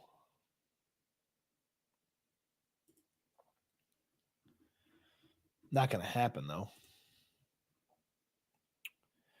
How far behind am I on comments? 5 minutes. Okay, we'll catch up. Curious if the issue with Kevin Zeitler is pay-related or possible retirement. I do wonder if at 35 and all the football he's played, he might be calling it a day. He's made some good money in his career. Here, the Texans and Panthers are in talks. Yeah, that's not real. If they move to 8, that'd be crazy. It'd be so expensive. And what are they getting? Armand Membu? Will Campbell? I don't see that happening. Feels like a nasty rumor that somebody started. Ricky Beretta. Beretta. Like Beretta, but Beretta. Honestly, Tunsil had no heart to me and only wanted money. He sat out every chance he could, and we had the worst line. He needed to go, honestly. We need hungry players, not lazy. You know, they're going to have some hungry guys out there trying to be the next Laremy Tunsil, get paid. Give me some hungry guys. Cody, Jake, and Brad. Those were the fun days. Hey, we're still having fun days, but we can still bring back a random Tuesday. A random Tuesday. That'd be fun, you know?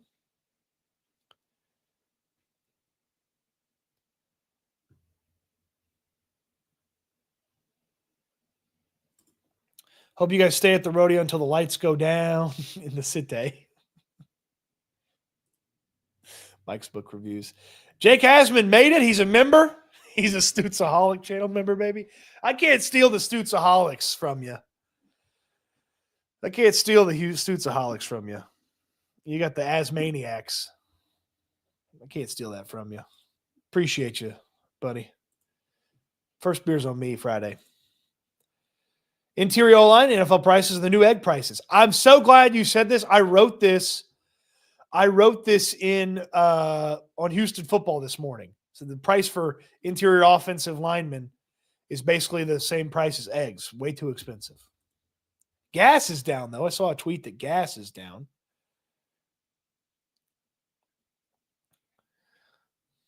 Jesse F. said, if we get Kellner in here, I may go crazy. I have no idea what BK's up to these days. I mean, I know what he's up to. He's doing the Locked On Texas podcast and Texas Sports Unfiltered, but what he's doing in the middle of the day, who knows? Who knows? Jesse F., thank you for the super chat. Appreciate you. Gidry says, popped into an Eagles stream and a fan said, maybe we trade for Kyle Hamilton.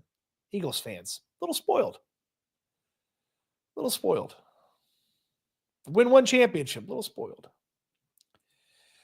CJGJ, this is too hard to say. And I know him as Chauncey Gardner Johnson, not CJ Gardner Johnson. But CJGJ is too hard for me to say.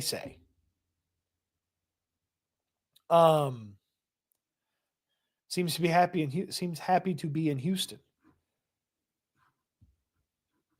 Be interested to see what you mean. Did he tweets or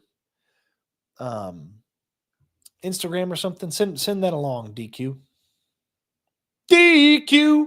That's what I like about Texas. What do they say in other states? Noah says, at this point, Jesse paying the bills. Jesse's very generous. It will be reinvested into Houston football and the YouTube channel. Trust me. Mickey Spitting Fire. Houston football is kind of the channel. As you see here. I think I got to change the name. Cody Stoots with Houston football or Houston football with Cody Stoots. Yeah, we'll figure it out.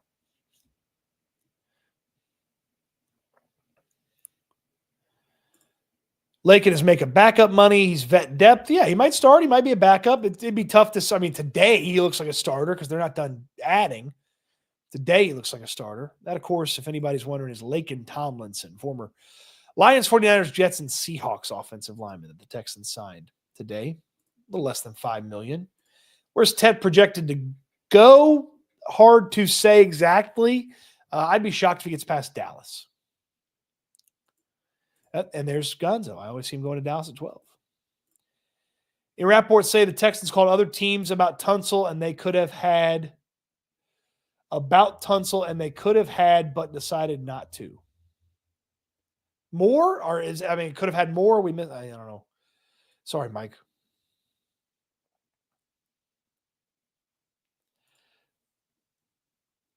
There's a trade up for Membu idea. Can see the Texans going offense first 3 rounds. I mean, what do you need on defense? You know, like What on defense do you feel like you need? Like, I mean, I could definitely see offense. The Texans and Chargers going band for band on who hates their QB more. They don't. Neither of these teams hate their QB. Come on. Come on.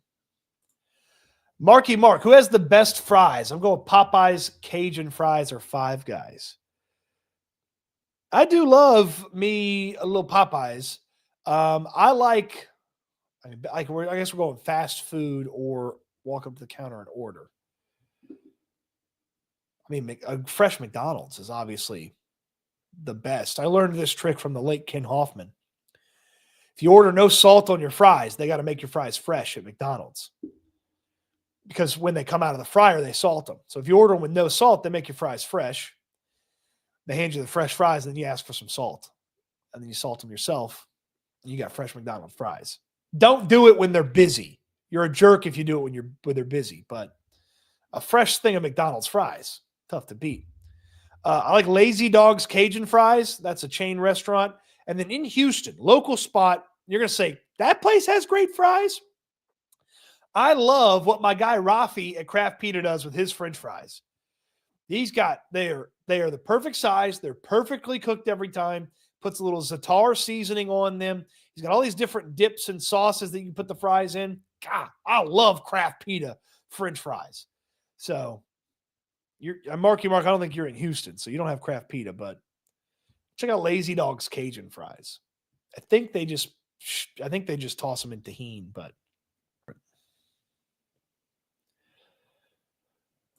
what's up with the NFL world? All the deals slow down a little bit. We'll do a Texans recap reset here in just a moment. Do a little Texans recap reset here. No deals. Dietology with a super chat. He jumps to the front of the line. Does the Tunsil trade push the O-line to be better? Hopefully it's a wake-up call for Titus Howard. I mean, Titus Howard got to keep his job because Laremy Tunsil left. It seems now that they weren't going to keep both those guys. So I hope it's a wake-up call for Titus Howard. Like, oh, crap, I could be next.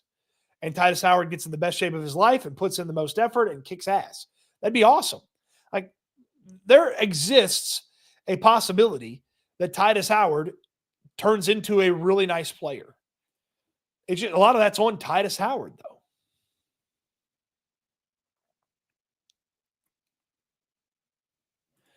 Teams were inquiring about Laremy Tunsil, but Washington's the only team that kind of went for it.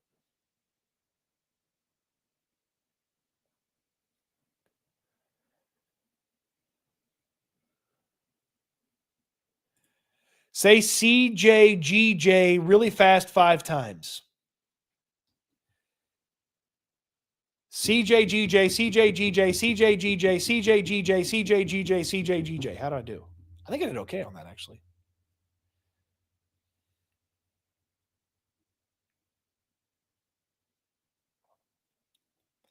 Oh, CJGJ is streaming right now. Okay.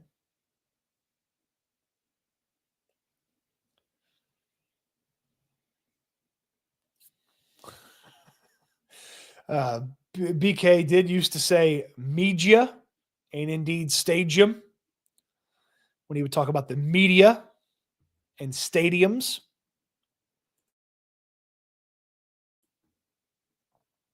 He also called, you know what? We're going to leave that one alone. Aaron Matthew Rodriguez. Hey, Cody, when will the next meet and greet be? I got to get a pick, man. We're for sure going to do stuff around the NFL draft, but I have grandiose plans of late March, April, having like draft meetups. Talk about the draft, talk about the off season, and just kind of go around those things. Reel in, some draft experts into the conversation. Maybe some of them will be digital hangouts, for the draft experts that aren't in Houston. But there's some guys in Houston that are the best when it comes to talking the draft. John Harris is amongst them. I would love to get like 10 of us, myself, Landry Locker, John Harris, 10, 12 people, kind of a smaller setting, and just go boom, talk draft. We'll go in the back room of one of these bars or restaurants across town and just talk draft, You can ask Johnny all these questions. He's a freaking encyclopedia, okay? And his website, Football Takeover, is fantastic for draft content. We're going to get Johnny on the channel. Cody, Bill O'Brien, Stan Stoots. Don't put that evil on me. Don't put that evil on me. Oh, there we go. There were teams that had the required pieces to make the trade but decided not to. The Commanders ultimately went forward with it.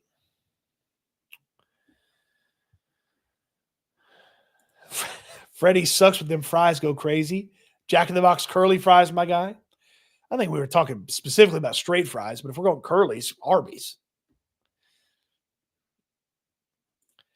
That's such a fat thing, Cody. It is a fat thing.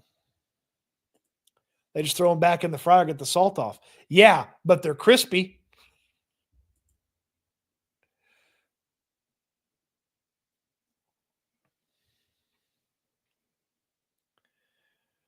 Okay. I do love some sweet potato fries. You know, sweet potato fries, love their sweet potato fries. Had it the other night. Lazy Oaks Beer Garden out there, like Spring Branch area, right off Gessner and I-10. I feel like I lost some people on the food stuff. We lost like 100 folks, or they had to go back to work.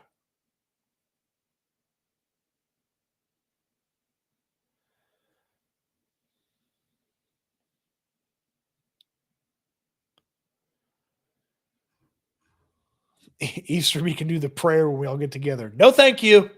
He's back on the East Coast. Let's recap the Texans' moves today. Texans today traded for C.J. Gardner-Johnson. They traded Kenyon Green and a 5th-round pick next year. They got C.J. Gardner-Johnson and a 6th-round pick this year. Gardner-Johnson should start at safety for the Texans. That probably spells the end for Jimmy Ward. Laken Tomlinson, who is a guard. I noticed I did not put that in the list here. That is guard Laken Tomlinson. Guard Laken Tomlinson was added via free agency, 1 year up to $5 million. 4.25 was the report from Mike Garofolo. Texans brought back defensive tackle Mario Edwards and brought back a safety MJ Stewart. Edwards' deal 2 years, $9.5 million. Stewart's deal 1 year, and according to Aaron Wilson, less than $3 million that he made last year. So there are your moves today for the Houston Texans. You add in the additions that they made yesterday, which included Justin Watson at wide receiver, Braxton Berrios at wide receiver, Darrell Taylor at defensive end. I'm getting a list here for us pulled up so we can see them all in their fantastic glory. This did not work here. Come on now. They brought back Derek Barnett yesterday. They added Tremont Smith from the Denver Broncos. Of course, Smith previously played for the Houston Texans. And, of course, early yesterday morning, not exactly free agency, but as you see here, Sheldon Rankins added back to the equation. He was released by the Bengals, so they were able to sign him before free agency got started yesterday. So and then you see up there, Eric Murray got a huge amount of money to leave the Houston Texans and play safety for the Jacksonville Jaguars. No, it doesn't make any sense to me either. So the Houston Texans, with a pretty quiet addition from free agency standpoint, pretty quiet additions situation for the Texans. Obviously, the big news, the trade of Laremy Tunsil yesterday, moving on from him. And they've got to go out there and find some additional guards. They've got to go out there and maybe dip their toe into this free agency market again with the guards. They've already added Laken Tomlinson today, small amount of money. And then there's likely some investment via the draft in the guard position as well. So intriguing to see ultimately who's going to end up playing guard for this Houston Texans team, because they needed guards when Laremy Tunsil was here. They still need guards now that Laremy Tunsil is gone. And if Titus Howard ends up bumping out the tackle, you still need guards, plural. You need guards before, but now Titus Howard removing himself as a guard option because he's going to play tackle, you need guards. So draft picks, a lot of guards in this upcoming draft that I would be very okay with the Texans ultimately drafting. A lot of these guys are tackles that are going to end up converting to guard. And you know what? While we're talking about rookies and investments, let's go ahead and share the Pro Football Focus tab and take a look at them. Let's take a look at some of these rookies. Now, Will Campbell's going to go probably too high for the Texans. So will Armand Membu from Missouri. Josh Simmons is coming off of the patellar injury. Okay, it says ACL injury, but he confirmed at the combine it was a patellar injury. I'm not interested in Josh Simmons coming back off the patellar injury. Kelvin Banks Jr., I love what Kelvin Banks Jr. brings to the table. Super starter at Texas, basically unstoppable or unbeatable, I should say, for a tackle. Unbeatable at left tackle. Played even hurt this year and was still very good. I love Kelvin Banks. He could fall to the Texans. They could get into shouting distance with him. Gray Zabel, it says tackle here. He's going to play interior offensive line at the NFL level. Zabel is going to be a guard and maybe a center for somebody. Texans could use the 25th overall pick on Zabel. Josh Connerly, another tackle that's going to play guard at the NFL level. He's okay, not my favorite. He's kind of in that tweener where he's not quite worth the first-round pick at 25, but he would be gone by the time the Texans are on the clock in the second round. Not exactly sure Connerly would fit what the Texans are looking for, again, from that investment standpoint. Tyler Booker, one of the better pure guards in this draft. Booker is prototype Texans. He was a captain at Alabama. He talked about Willie Anderson taught him how to be a captain. He is a mauler. He's physical. He's not a great athlete, which works against him a little bit, but the results at Alabama in the SEC speak for themselves. Ursary from Minnesota, tackle that could probably play a little guard for you. Maybe not as smooth as some of these other prospects, but there's some rawness there. And obviously you see at 6'6", 330, there's something you can just plop that guy out there at the tackle spot. Feel pretty good about him. Donovan Jackson, listed as a tackle, but again, going to play guard, played guard really well for Ohio State. And the Buckeyes then, because of injuries to teammates, bumped out the tackle and, well, played pretty well at tackle as well. Cameron Williams, not interested in him. He's a true tackle only, and he's not. He should have stayed in school. Ozzie Trapillo is a true tackle only, right tackle. Marcus Bowe, the M is silent, I found out, as I was calling him Imbo, and people were like, what are you saying? And I was like, oh, sorry. Purdue, tackle that could bump inside. Don't love Bowe, but there's something to work with there, mold a little bit, a little light in the pants there. At 300, some of these other tackles are a lot heavier than him. Jonah Savanaia, he's one of my guys, man. I love Jonah Savanaia. The mentality, talked about wanting to go to Arizona to change the culture in Arizona. Their coach left. He stuck around, did whatever the Wildcats needed him to do. He's a mauler on the inside. Played a little tackle. It's listed as a tackle here, but he's going to be a guard. Wyatt Milam, it hadn't looked good at guard for Wyatt Milam. In the Senior Bowl, it didn't look good. He's a career tackle at West Virginia. I just don't believe it's going to work out for him at guard, so I'd probably stay away from Wyatt Milam, and then this is my first draft crush. It might have been love at first sight when I saw Tate Ratledge with that disgusting mustache that looks similar to mine, that beautiful, long, flowing mullet. And then he went out there at the combine, and he crushed the athletic testing, had one of the most impressive athletic profiles in combine history for a guard. He's played a tremendous amount of football for the Georgia Bulldogs, 2 national championships, a captain his last year at Georgia. Man, I like Tate Ratledge. If I could sign up with Tate Ratledge in the 3rd round right now, I think I would. Charles Grant's a tackle. William and Mary that could bump inside. Somebody mentioned Belton earlier, tackle that could bump inside. Jalen Rivers is a tackle that could bump inside. And at that point, you're probably not starting most of these guys after that. So you got some names here when it comes to the wide receiver, or the offensive line conversation and the draft. See if any signings went down.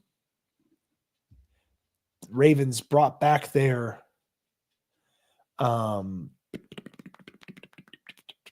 fullback.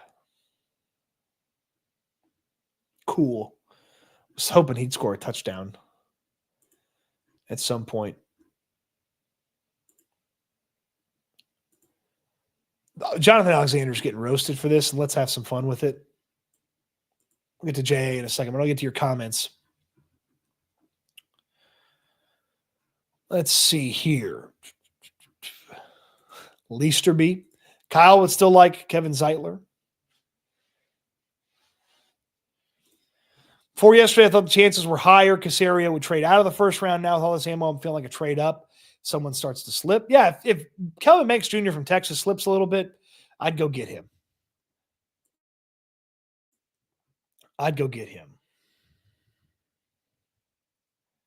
Still need a swing tackle. Well, you have Austin Deculus, but I would like a veteran swing tackle who's played a little bit more football than Austin Deculus. But they signed Deculus to a multi-year deal when they brought him back. I think initially, no, they brought him back to the roster late in the year. So he got another year when they brought him back.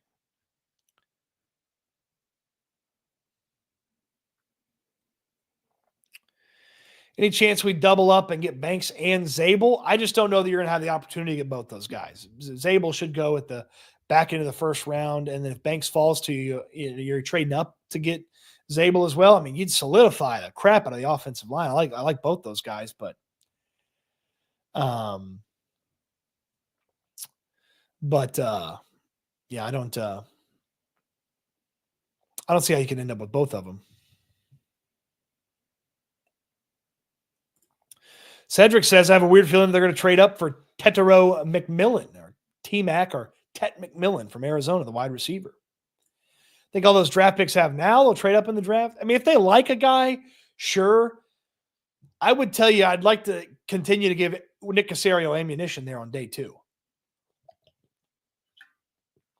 You know, the more ammunition for Caserio on day 2, the better. That's kind of how I look at it. John B wants to wager on Booker being the pick for the Texans. I'll tell you what, man. I like Tyler Booker. Love the mentality. I understand some people are upset with the athleticism, the bench press numbers, but I like the mentality. Landry Locker, Kenyon Green pass blocking, better than Stoots Trump impression. Not true. Not true. That's just false. Mike says, no trading up, wasting picks for an average tackle. You got to get guys who be capable tackles. Got the picks to get Ratledge. I like Tate Ratledge. And I can already tell by the fact that I like Tate Ratledge, Landry Locker hates him. That's just something that's just world-class hater stuff from Landry Locker. So I know he's going to hate Tate Ratledge. I just got through watching that Tunsil video from the Vikings game where he got 6 flags. Oh, man. That was awful. They had 3 penalties in a row there at one point? That was disgusting. That's disgusting. B says, I've been saying it. We had Tyler Booker in the first, Tate Ratledge in the third. Still would love us to get Nick Manawari. And Manawari might have gone away because of the C.J. Gardner-Johnson trade. Because you've got him for an additional year. So the Manawari, I mean, you can always never have too many ballers. George Fant and Will Hernandez bring in the competition. I'd be fine with Fant coming back as a swing tackle option, and I'd be fine with Will Hernandez from the Arizona Cardinals ending up as a rotational piece.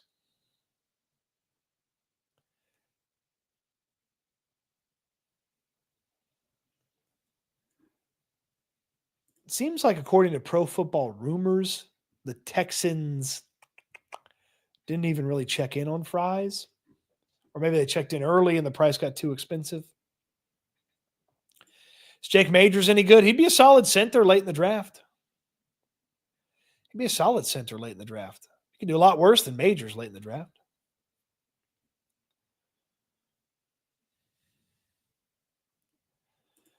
Chris O wants Tyler Booker, the guard from Alabama. Then he wants Isaiah Bond, the wide receiver from Texas. Then he wants Tate Ratledge, my guy from Georgia.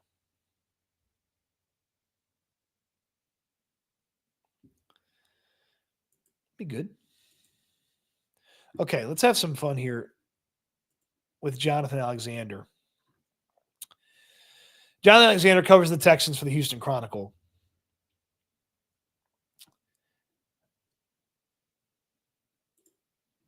he tried to put together what the starting defense would look like, and he took this legal pad, he turned it sideways, and I think JA missed his calling. Jonathan Alexander maybe should have been a doctor, because I don't know that I can read hardly any of this. I don't know that I can read hardly any of this. But it is what the starting base defense would look like.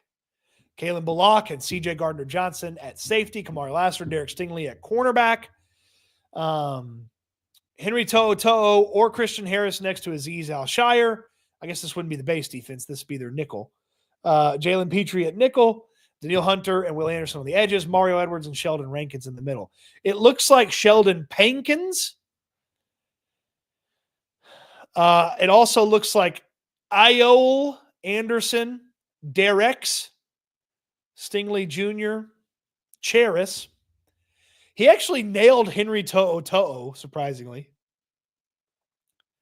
It looks like Kamari Lassiter, and he got everybody else seemingly right, but it's a good thing that he doesn't have to write the stories for the Chronicle, because if he did, nobody would be able to read it.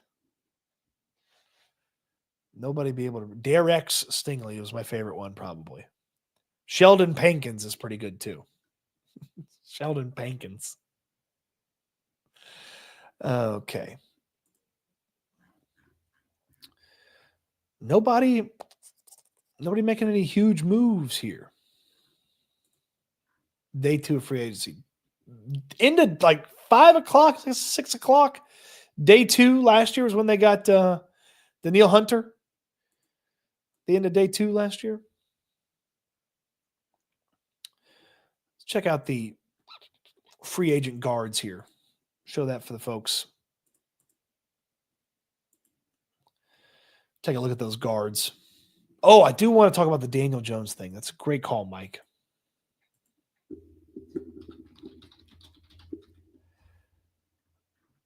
Daniel Jones. We'll look at free agent guards in a second.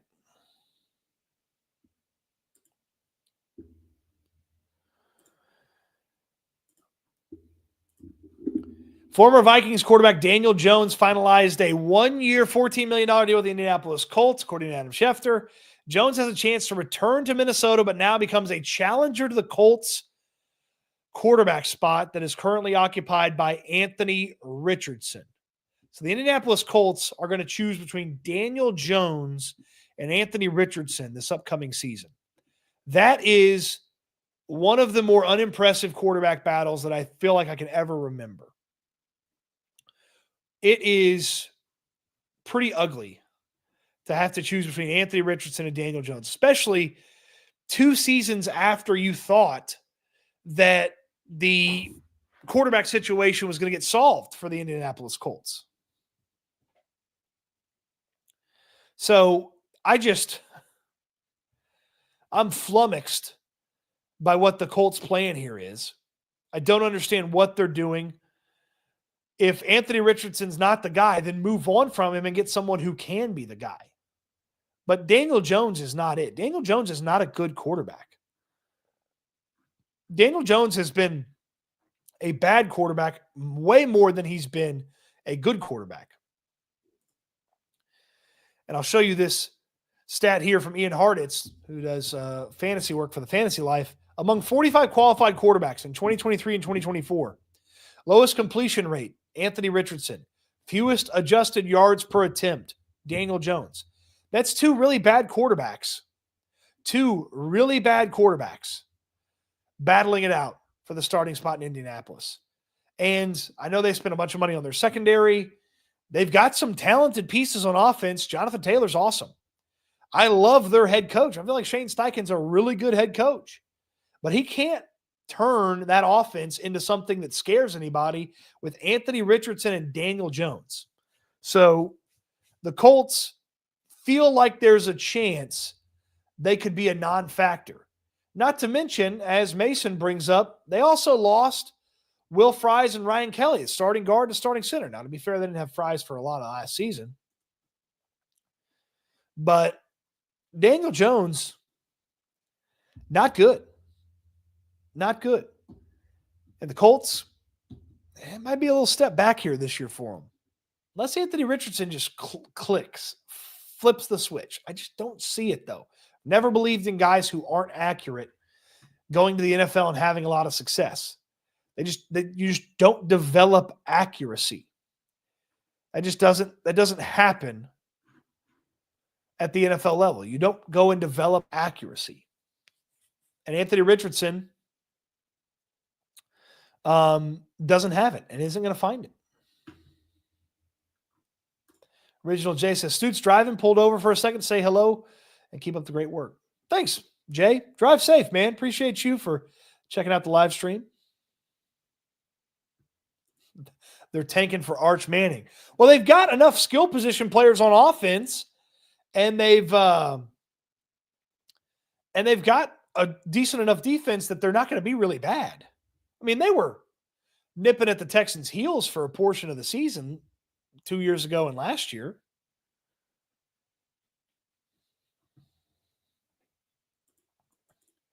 What about Josh Allen? He wasn't accurate coming into the league, right?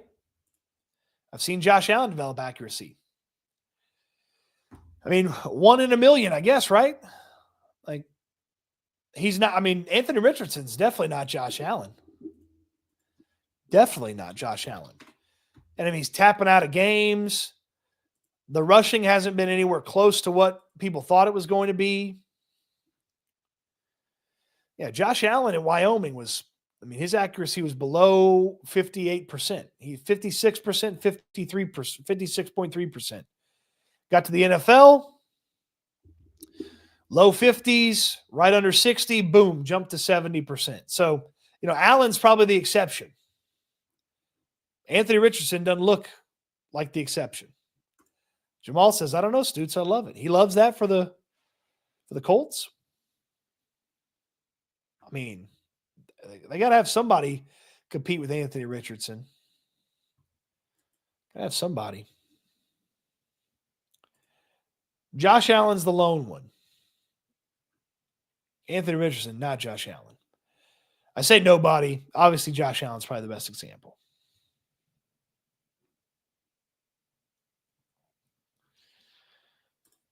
Bobby Woodside. Can the Texans be looking for a situation to take best player available in the draft? I believe that's what they'll do, is take the best player. It just so happens to think probably the best player is going to be an offensive lineman. Let's look at the guards here that have signed already. So contracts that are in the books here. Let's see if I can make this big for everybody. So Will Fries, the top overall guard that gets signed by the Vikings today. Will Fries checks in $88 million, 17.6 in the average annual value. Aaron Banks got more average annual value than him, $77 million. The Texans should not have done either of those deals. The top two guys, no thank you. Patrick McCarry, that's a nice contract for him. He's a versatility guard. He played a little bit of left tackle, played a little bit of right tackle, played a little bit of guard here, there. Doesn't have a true spot. Looks like he's going to play right guard for the Jacksonville Jaguars. And $12.5 million for a right guard that hadn't really played right guard. Not for me.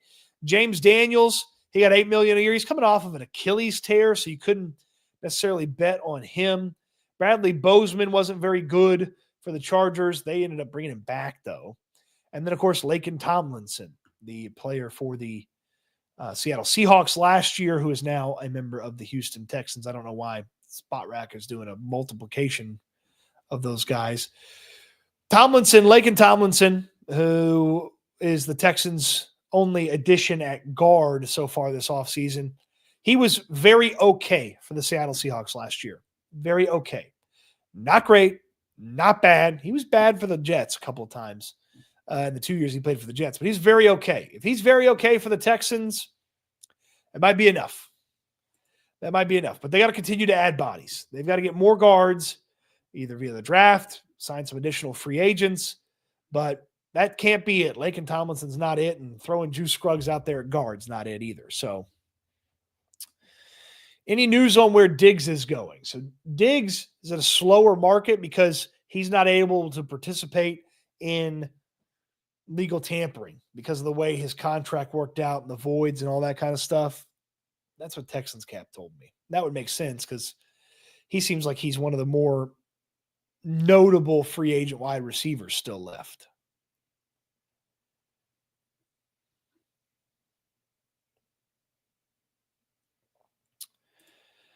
Team player says, we were already cooked, brother. Oh, from Jay saying we are so cooked. Yeah, the Texans were already bad at offensive line.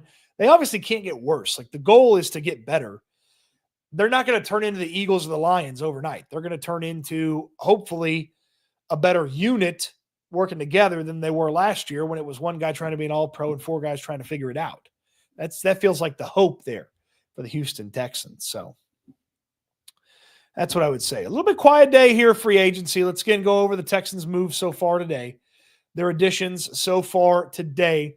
The trade for C.J. Gardner-Johnson, sending out Kenyon Green and a 5th-round pick next year, getting back C.J. Gardner-Johnson and a 6th-round pick this year. Guard Laken Tomlinson, the addition, we just talked about him. Okay for the Seahawks last year, not great for the Jets the previous 2 years. He was awesome for the 49ers back in 2021 and 2020, but those are long gone years. So let's see what Laken Tomlinson brings to the table. Maybe he's a backup, maybe he's a starter, who knows. Mario Edwards, he's back in the fold. 2-year deal for him. He, Sheldon Rankins, Tim Settle, Tommy Togiai, and Kurt Heinrich for the defensive tackle room.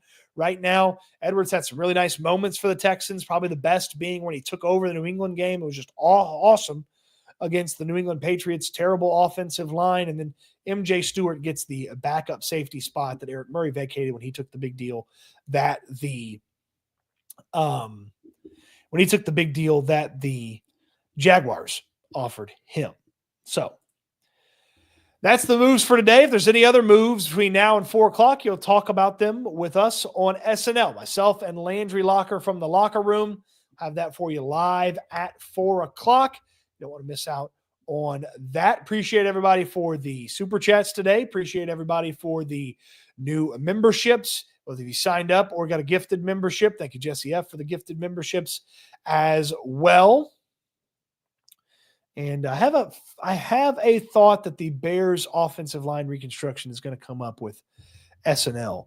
So we will put a pin in that before 4 o'clock. So 4 o'clock, SNL. The link to that is in the description of this video. If you're not following, subscribe to SNL already. Subscribe to that channel. Plenty to get to at 4 o'clock with myself and Landry Locker from the Locker Room. Landry's got some videos up as well. If you caught this late, we had Brooks Kabina early in the show talk about what C.J. Gardner-Johnson brings to the table. Got a big thumbs up from me on C.J. Gardner-Johnson when talking to Brooks Kabina, so rewind and check that out at the end. So again, thank you, everybody. The super chats, the memberships, the gifted memberships, it's very much appreciated. We'll see you at 4 o'clock for the Locker Room and Cody Stoots collaboration. That is SNL Texans Talk, which I heard referenced on the Underdog podcast when they were talking about Laremy Tunsil. They popped in to SNL yesterday to get a little info on Tunsil when they redistributed it on their channel. So it's good to see those guys checking in, like what Josh Norris and Hayden Winks do over there on that channel. So appreciate everybody for tuning in. We end the live stream the same way each and every time. This is my hope for you. This is my charge for you as well. I want you to eat good. I want you to sleep good. I want you to be good. We'll talk Texans again soon. Thanks for watching, everybody.